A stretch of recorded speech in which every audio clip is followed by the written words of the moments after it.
Have you ever had a project where you noticed that you made a mistake and it reached the point that you can't fix it?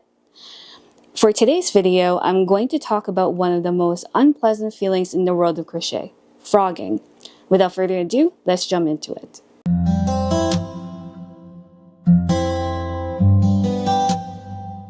So, frogging is where you would need to unravel your entire project where you need to go back to, whether it's from the start of the project or just before you made a mistake.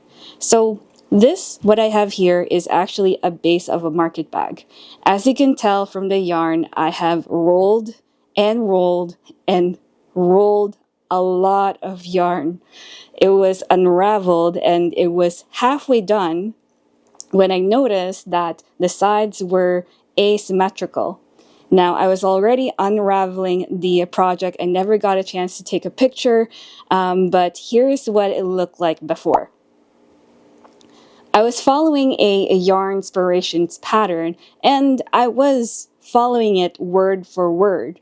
However, because of how it looked like, I had to go all the way back to the second round to start again, which is basically near the beginning.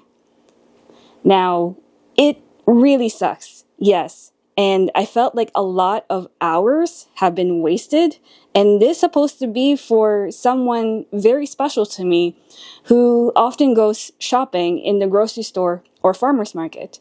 Plus, of course, it's near the end of the summer, and I wanted to give this to her because, well, right now it's a lot of festivals, farmers market, and many more, and I thought that market bag would be practical for her.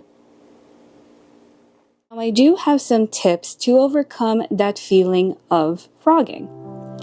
Take a moment to breathe, relax, and also, if you need to, have that moment to cry.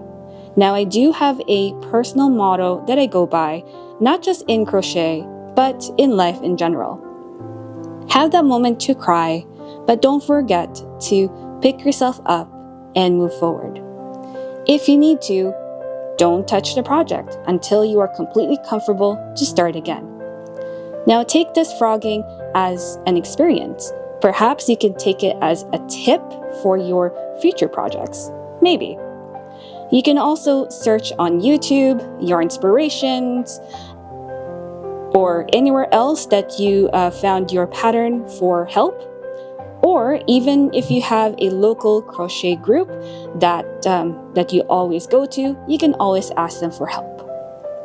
Now, if you find this video some relief from your frogging, give it a thumbs up. And don't forget to subscribe for more peaceful projects. Until next time, keep crafting quietly.